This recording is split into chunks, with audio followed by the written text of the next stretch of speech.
नमस्कार, स्वागत है आप सबों का अगले वीडियो में।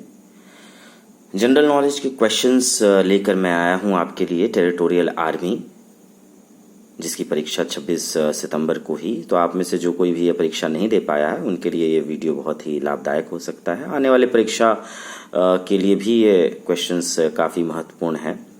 100 नंबर की ये परीक्षा थी द्वितीय पाली में, और दो अलग अलग सेक्शंस, पार्ट 1 और पार्ट 2, जिसमें कि पार्ट 1 सेक्शन जनरल नॉलेज का था 50 मार्क्स का। 0.5 नेगेटिव मार्किंग थी, इसलिए बहुत ध्यान से प्रश्नों को करना था, और 40% मार्क्स आपको क्वालिफाई करने के लिए चाहिए थे। ओवरऑल पेपर क्वालिफाई करने के लिए 50% मार्क्स आपको लाने थे, यानी कि किसी भी एक विषय में 30 और दूसरे में 20 अगर आप ले आते हैं तो 50 नंबर में यह परीक्षा पास की जा सकती है। और जनरल नॉलेज एक बहुत ही आसान सेक्शन होता है, बहुत ही मार्क फेचिंग भी होता है, तो मैं प्रयास करूंगा कि जल्दी जल्दी आपको एक गो थ्रू दूं क्वेश्चंस का। इसका एक्सप्लेनेशन भी मैं अगले वीडियो में जल्दी ही प्रस्तुत करूंगा। तो चलिए प्रारंभ करते हैं general knowledge section for territorial army 2021। The first question is a very easy question, I must say. The question was, shock absorbers are usually made of steel as it. Shock observer steel से क्यों बनाया जाता है? आपको पता है कि steel elasticity के लिए बहुत ही प्रसिद्ध है और बहुत इलास्टिक होता है नेचर में, और इसकी ड्यूरेबिलिटी भी ज़्यादा होती है। तो आंसर सी होना चाहिए, हैज़ हायर इलास्टिसिटी, ज़्यादा लोचक होता है ये स्टील। पहले प्रश्न का उत्तर सी। आप इसे अन्य माध्यमों से भी देख सकते हैं। अगला प्रश्न, the first stable product of photosynthesis is, प्रकाश संश्लेषण का पहला उत्पाद इनमें से कौन सा है? ऑप्शन है स्टार्च, सुक्रोज और फॉस्फोग्लिसरिक एसिड और ग्लूकोज। अगर आप ध्यान से देखें तो ये चार ही प्रोडक्ट जनरली पाए जाते हैं फोटोसिंथेसिस में, मगर इनिशियल स्टेज में, प्रारंभिक अवस्था में ग्लूकोज प्राप्त होता है, तो डी इसका आंसर होना चाहिए। अगला प्रश्न, the sultan of Delhi who is reputed to have built the biggest network of canals in India was, Delhi के किस सुल्तान ने सबसे लंबा नहरों का सिलसिला बनवाया था? ये तुगलक एम्पायर्स तुगलक डेस्टिनी से थे, और फिरोज शाह तुगलक इसका उत्तर होना चाहिए। तुगलक डायनेस्टी, क्षमा कीजिएगा, तुगलक डायनेस्टी से काफ़ी काम हुए और थोड़ी से कन्फ्यूजन भी हो गया था यह कि गयासुद्दीन तुगलक होगा या फिर फिरोज शाह तुगलक, बट इसका आंसर फिरोज शाह तुगलक ही होना चाहिए। आप क्रॉस चेक कर सकते हैं। हिस्ट्री से यह क्वेश्चन था, इसके पहले बायोलॉजी से, और पहला क्वेश्चन था फिजिक्स से। चौथे क्वेश्चन की ओर जाते हैं, जो कि बुक के ऑथर से क्वेश्चन आया है, जो कि हमेशा आता ही है। The white tiger, who is the author of this book? तो अरविंद अडिगा एक लेखक हैं जिन्होंने वाइट टाइगर लिखा। इस पर एक फिल्म भी आ चुकी है, आपने शायद देखी हो, ना देखी हो तो ज़रूर देखें। और बड़ा ही आसान सा प्रश्न था ये। अगला क्वेश्चन भी पूछा गया है साइंस बैकग्राउंड से, और बड़ा ही क्लिष्ट प्रश्न है ये। यूटोरिफिकेशन किसे कहते हैं? What is eutrophication? ये काफ़ी डिस्प्यूटेड क्वेश्चन है। Generally it is characterized by an excess amount of oxygen in large bodies of water. तो अगर आप पढ़ें कि ऑक्सीजन बड़े तालाबों में ज़्यादा मात्रा में जो जमा हो जाता है, उस विषय में जो विवेचना होती है उसे यूटोरिफिकेशन कहते हैं। ज़्यादा जानकारी के लिए आप इसे अन्य माध्यमों से भी देख सकते हैं। बढ़ते हैं अगले क्वेश्चन की ओर, जो पुनः फिजिक्स से है। In a pressure cooker cooking is faster because the increase in vapour pressure. Pressure cooker में खाना जल्दी पक जाता है क्योंकि वाष्पीय दबाव बढ़ जाता है, उबलने का समय बढ़ा देता है। Increase in the boiling point must be the answer. You can refer the other sources as well. Boiling point बढ़ जाने के कारण खाना आसानी से पच जाता है। आपने पढ़ा होगा क्लास 8 या 9 की एनसीईआरटी किताब में भी। अगले प्रश्न की ओर बढ़ते हैं, क्वेश्चन नंबर 7, और बहुत ही आसान प्रश्न है ये। In 1991 India's first indigenous super computer named dash was developed by Vijay Bhatkar. Bharat का सबसे पहला सुपर कंप्यूटर सन 1951 में विजय भाटकर ने बनाया था। उसका नाम क्या था? उसका नाम था परम 8000। परम 8000 भारत का पहला सुपर कंप्यूटर था। अगर आपको याद हो तो बहुत ही आसान सा प्रश्न है ये, कंप्यूटर साइंस से रिलेटेड ये क्वेश्चन आईटी के जितने भी लोग हैं ये जरूर जानते होंगे। और अगला क्वेश्चन भी आईटी से ही है। A data warehouse is always, that could be subject oriented, object oriented, program oriented or compiler oriented. Answer must be subject oriented. You can cross check for a better reference. The next question is from geography. The Panama Canal links, Panama नहर इनमें से किनको जोड़ता है? Pacific and Atlantic ocean, Pacific और Atlantic महासागर को ये जोड़ता है। आप देख सकते हैं मैप में बहुत आसानी से आपको ये दिख जाएगा। बड़ा ही आसान सा प्रश्न है। अगला प्रश्न है 10वां, समसामयिकी और समाज से जुड़ा हुआ यह प्रश्न है। आपने सुना होगा jallikattu is associated with which Indian festival. South India में एक फेस्टिवल होता है जिसमें पशुओं की दौड़ शामिल है और ये पोंगल में मनाया जाता है जिसमें पशुओं की दौड़ होती है। और बड़ा ही डिस्प्यूटेड मैटर रहा था, बड़ा ही विचारोत्तेजक ये निबंध लिखे गए थे जल्लीकट्टू पर, लिखे जा भी रहे हैं, तो आपने इसके बारे में जरूर सुना होगा। अगला प्रश्न है कॉन्स्टिट्यूशन से, बड़ा ही आसान सा प्रश्न। विच of the following countries have an unwritten constitution. इनमें से किस देश का संविधान अलिखित है, जिसे कभी लिखा ही नहीं गया? आपको पता है कि अमेरिका का संविधान लिखित है, पाकिस्तान का भी संविधान लिखित है और ईरान का भी लिखा हुआ है। यूके का संविधान लिखा हुआ नहीं है। संसद ही सर्वश्रेष्ठ मानी जाती है यूके में। और ये बड़ा ही आसान सा प्रश्न है। जितने भी यूपीएससी वीपीएससी के छात्र होंगे या फिर स्टेट पीसीएस और अन्य परीक्षा के परीक्षार्थी कॉन्स्टिट्यूशन का अध्ययन जिन्होंने किया है, बड़ा ही आसान सा प्रश्न था ये। अगला प्रश्न फिर से जाते हैं फिजिक्स की ओर। सुपरनोवा क्या है?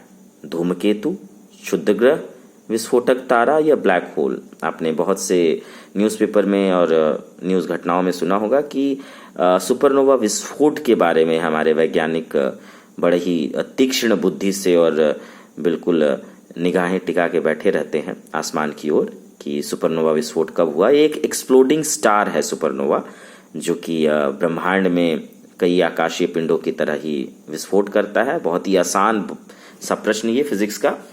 अगले क्वेश्चन की ओर बढ़ते हैं, question number 13।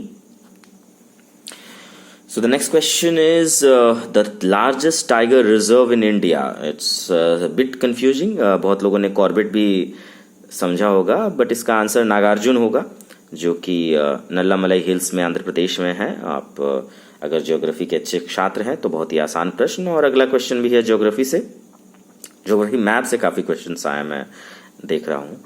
Sahara is located in which part of Africa.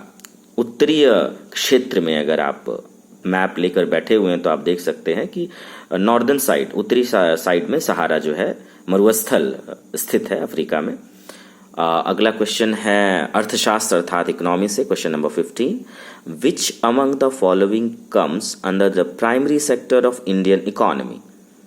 भारतीय अर्थव्यवस्था के प्राइमरी सेक्टर में कौन सा आता है? डेयरी इंडस्ट्री यानी दुग्ध इंडस्ट्री, जो कि डायरेक्ट प्रोडक्ट बनाती है। शुगर के लिए तो पहले गन्ना चाहिए ही, बैंकिंग के लिए और भी संसाधन चाहिए, माल परिवहन के लिए आपको पहले और भी संसाधन की आवश्यकता है जिसमें ईंधन भी आता है। मगर दुग्ध जो इंडस्ट्री है, दूध इंडस्ट्री या डेयरी इंडस्ट्री, ये प्राइमरी सेक्टर में आता है। बहुत ही आसान सा प्रश्न इकोनॉमिक्स के छात्रों के लिए। अगला बड़ा ही आसान क्वेश्चन आता है, फिर से मैप से भी आप कह सकते हैं, और ये करंट अफेयर्स का भी क्वेश्चन है काफी दिनों से। India is developing Chabahar port in which of the following countries. जी सही कहा आपने, ईरान। ईरान इसका आंसर होगा। बहुत ही आसान सा क्वेश्चन है ये, बहुत ही इजी क्वेश्चन। अगले प्रश्न की ओर पढ़ते हैं। The first women to climb Mount Everest was Junko Tabei. विश्व की प्रथम महिला, बछेंद्री पाल तो भारत से हैं ही और जुंको ताबेई भी हैं। ये स्टैटिक जीके का बड़ा ही क्लासिकल क्वेश्चन है, आप सभी ने पढ़ा होगा, तो बहुत ही आसान प्रश्न ये भी। अगले क्वेश्चन की ओर बढ़ते हैं, फिजिक्स से है ये question. As we go from equator to north pole the value of g. भूमध्य रेखा से ध्रुव की तरफ जाने से जी का वैल्यू क्या होता है? ये बढ़ जाता है। अगर आप इक्वेटर की तरफ रहें तो 9.8 मीटर प्रति सेकंड स्क्वायर जी का वैल्यू होता है, और 10 मीटर पर सेकंड स्क्वायर हम वैल्यू लेते हैं अगर फिजिक्स के आपने क्वेश्चंस बनाए हो। पोलर बियर के बारे में भी आपने सुना होगा, काफ़ी क्वेश्चंस H.C. वर्मा और अन्य फिजिक्स की किताबों में आपने पढ़ी ही होंगी। बड़ा ही आसान सा क्वेश्चन है ये, सी आंसर होगा इसका, फिजिक्स का क्वेश्चन। बढ़ते हैं अगले एक और फिजिक्स के क्वेश्चन की ओर। Ozone layer above the surface of earth provides a shield against, yes, ultraviolet rays, B answer है इसका। ये भी एक आसान प्रश्न था। तो जल्दी से हम बढ़ते हैं 20वें प्रश्न की ओर। ये बड़ा ही कलिष्ठ प्रश्न है कॉन्स्टिट्यूशन से। Which of the following is not a directive principle of the state? तो to raise the level of nutrition, to develop a scientific temper, to promote economic interest of weaker sections, and to separate the judiciary from the executive. So अगर आपने article 36 से 51 पढ़ा हो तो उसमें directive principles आपने ज़रूर देखा होगा, और अगर आप 51A के H पैरा में जाते हैं तो आपको to develop a scientific temper मिलेगा, जो कि डायरेक्टिव प्रिंसिपल का भाग नहीं है। तो इसका आंसर बी होगा। ये बहुत ही कठिन प्रश्न था मैं कह सकता हूँ, मगर जिन्होंने भी कॉन्स्टिट्यूशन पढ़ा होगा उसे शायद क्लिक किया हो। और अगले क्वेश्चन की ओर पढ़ते हैं। ये करंट अफेयर से क्वेश्चन है, बहुत ही famous. Malabar is a naval exercise between India and which country? So quad nations के बारे में आपने सुना होगा। यूएसए, जापान और ऑस्ट्रेलिया भारत के साथ मिल करके नेवल एक्सरसाइज कर रहे हैं, और यूनाइटेड स्टेट्स ऑफ अमेरिका ने अभी अभी इसमें भाग भी लिया है। ब्रिटेन और चाइना तो बिल्कुल नहीं हो सकता है। सिंगापुर कभी कभी डिस्प्यूटेड होता है, बट बहुत ही आसान सा प्रश्न अगर आपने करंट अफेयर्स किया हो तो। आंसर है यूएसए। अगले प्रश्न की ओर बढ़ते हैं। अगेन ज्योग्राफी मैप से देखिए, ये प्रश्न है which foreign country is closest to Andaman islands? अब अगर आप भारत का मानचित्र देखें तो नीचे में आप देख सकते हैं कि अंडमान के जो 3 डॉट्स हैं, श्रीलंका भी नज़दीक है और थोड़े ऊपर म्यांमार भी नज़दीक है। पर अगर ज़्यादा नज़दीक आप देखें तो ये म्यांमार का क्षेत्र होता है। इंडोनेशिया तो काफ़ी पीछे है, आप देख सकते हैं एक IND गोला बना हुआ है। अगर आपके सामने मैप खुला हो तो आप वहाँ तुरंत चेक कर लें कि कौन सा नज़दीक लग रहा है। तो अंडमान आइलैंड्स के जो नज़दीक है वो म्यांमार है, हमारा पड़ोसी देश। बहुत ही बेहतरीन प्रश्न ये ज्योग्राफी सेक्शन से। अगेन मैप से ये चौथा या 5वां प्रश्न होगा अगर मैं ध्यान से देखूं तो। आगे बढ़ते हैं। इतिहास से एक प्रश्न आया है। विच of the following was the first metal used by the man? तो ताम्रकालीन सभ्यता के बारे में आपने पढ़ा ही होगा, कॉपर एज। तो तांबा यहाँ पे इसका उत्तर होना चाहिए। आगे बढ़ते हैं। इकोनॉमिक्स का अगला प्रश्न। कन्वर्टिबिलिटी ऑफ रुपी इंप्लाइज, रुपए का परिवर्तनीयता से क्या ताल्लुक है? क्यों आप पैसे को क्यों बदलेंगे, ये प्रश्न हो रहा है। तो अगर आप ध्यान से देखें, freely permitting the conversion of rupee to other currencies and vice versa, यानी कि रुपए के दूसरे मुद्रा में रूपांतरण स्वतंत्र रूप से करना और विपरीतता, यही कन्वर्टिबिलिटी ऑफ रुपी का मतलब होता है। अगर आपके पास डॉलर है तो आप उसे 70-75 रुपए के भारतीय रुपए में बदल सकते हैं, और अगर रुपए हैं तो उसे डॉलर में और अन्य दूसरी करेंसीज में भी बदल सकते हैं। बढ़ते हैं इतिहास के बहुत ही आसान क्वेश्चन 25वें क्वेश्चन की ओर। Where did Buddha preach his first sermon? Buddha ने किस जगह अपना पहला उपदेश दिया? सारनाथ इसका आंसर होगा। बीपीएससी के छात्रों के लिए बड़ा ही आसान सा ये प्रश्न, और बाकी छात्रों के लिए भी बहुत ही आसान प्रश्न है ये हिस्ट्री से। आगे बढ़ते हैं अगले क्वेश्चन नंबर 26 की ओर। बहुत ही बेहतरीन प्रश्न ये पूछा गया है। अगर आप देखें तो the only country in the world whose flag is not square और रेक्टेंगल, दुनिया का ये एकमात्र देश जिसका झंडा गोल या फिर चौकोर नहीं होता है। अगर आपको ध्यान हो, नेपाल का झंडा बिल्कुल ट्रायंगल के शेप में 2 ट्रायंगल होता है बैक टू बैक। अगर आपने नेपाल का झंडा देखा हो, आपको याद हो, तो बड़ा ही बेहतरीन प्रश्न मैं कहूँगा ये, और अगर आपको ध्यान रहा हो तो आपके लिए ये आसान बन सकता है प्रश्न। आगे बढ़ते हैं इतिहास की ओर। Question number 27। Who was the first women president of Indian National Congress? Indian National Congress की पहली महिला अध्यक्ष कौन थी? श्रीमती सरोजनी नायडू। अगर आपको याद हो, 1925 के कांग्रेस अधिवेशन में इन्हें अध्यक्ष बनाया गया था। तो बहुत आसान सा प्रश्न है ये भी। आगे बढ़ते हैं इकोनॉमिक्स की ओर। Fiscal policy is connected with what? वित्त नीति किससे जुड़ी हुई है? तो ये राजस्व से जुड़ी हुई है, पब्लिक रेवेन्यू एंड एक्सपेंडिचर, राजस्व से जुड़ी हुई चीज। कॉमर्स के छात्रों के लिए बहुत ही आसान, अन्य छात्रों के लिए मैं कह सकता हूं कि ये थोड़ा सा टफ क्वेश्चन है। और अगला प्रश्न फिर से इतिहास की ओर। Which Mughal king tried to stop the practice of sati? Sati प्रथा को रोकने की कोशिश किस मुगल अंपायर के सम्राट ने की? तो अकबर इसका उत्तर होना चाहिए। आगे बढ़ते हैं, बहुत ही आसान सा अगला क्वेश्चन है number 30। Solar eclipse occurs when? सूर्य ग्रहण कब होता है? तो जब चांद सूर्य और पृथ्वी के बीच होता है तो सूर्य ग्रहण होता है। आंसर सी होगा। Moon comes between sun and earth, और सन एंड अर्थ के बीच में मून की जो परछाई पड़ती है उससे सूरज जो है वो छुप जाता है। बहुत ही आसान सा प्रश्न है ये, क्लास 6-7 के एनसीईआरटी में आपने पढ़ा ही होगा और आप देखते भी होंगे। अगला प्रश्न है क्रिकेट से। Who is the first Indian cricketer to take a hat trick of wickets in a test? The answer is Harbhajan Singh, because बाकी के बारे में आपको पता ही होगा। कपिल देव उसके पहले ले चुके हैं हैट्रिक, बट वनडे क्रिकेट में लिया है उन्होंने। यशपाल शर्मा जी ने भी लिया है।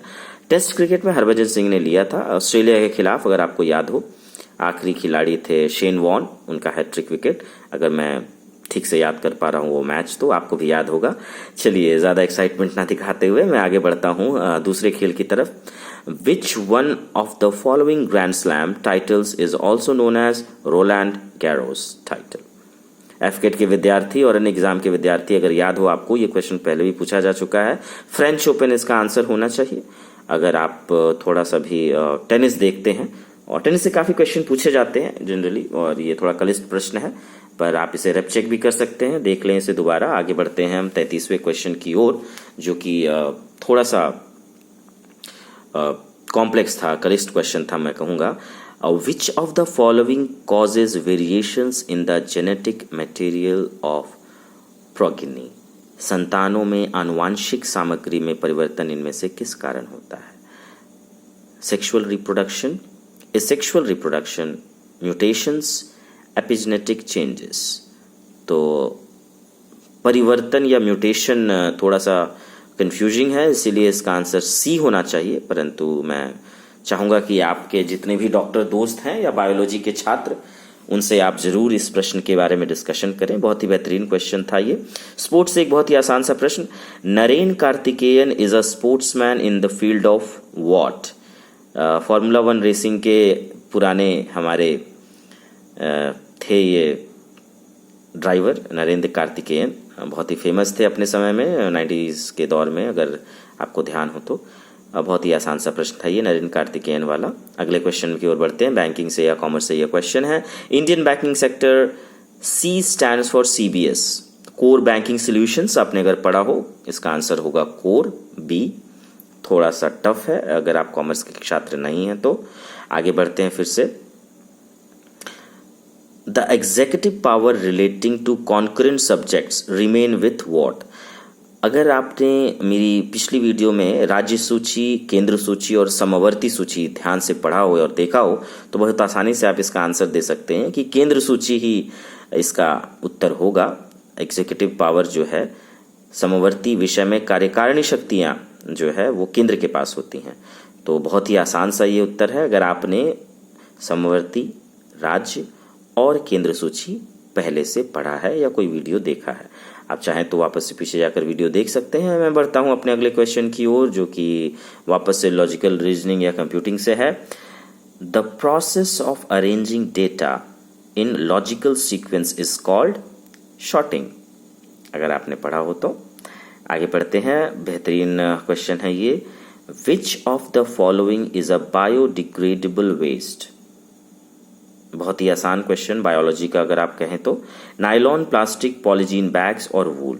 देखिए, प्लास्टिक और पॉलीथीन बैग्स ये तो नॉन डिग्रेडेबल नहीं होते हैं, इसके कारण बहुत परेशानियां होती हैं, आप जानते हैं। नायलॉन की भी कुछ वैसी ही हालात है, कार्बन प्रोडक्ट्स हैं ये सब जनरली।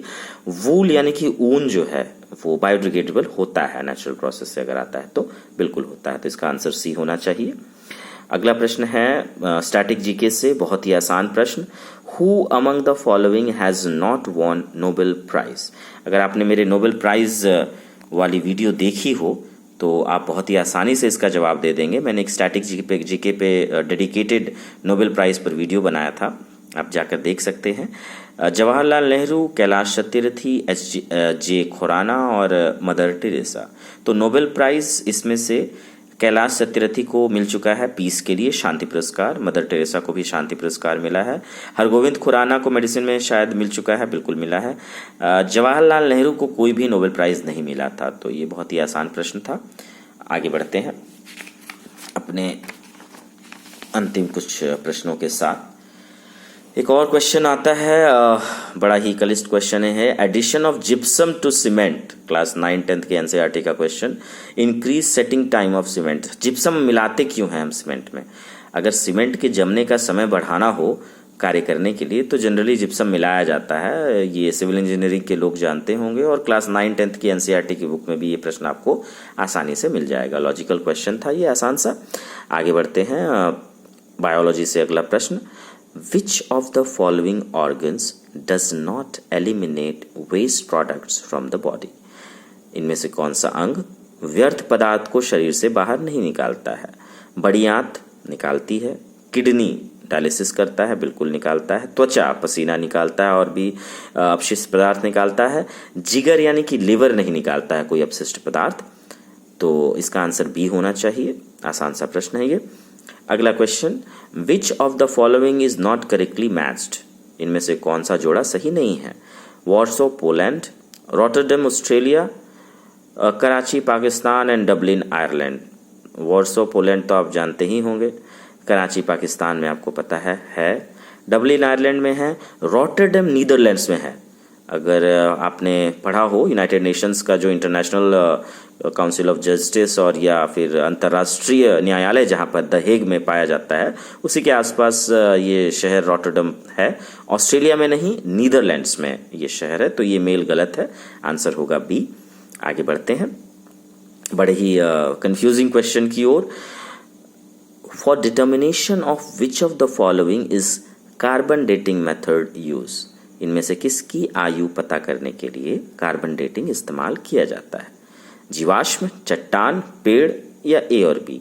देखिए, जीवाश्म के लिए तो बिल्कुल कार्बन डेटिंग का इस्तेमाल किया ही जाता है, पत्थरों के लिए भी किया जाता है। अब पेड़ को आप जीवाश्म में मानेंगे या मत ना माने, क्योंकि पेड़ भी जीवाश्म का भाग है, तो इसका आंसर ए, बी और सी तीनों हो सकता है।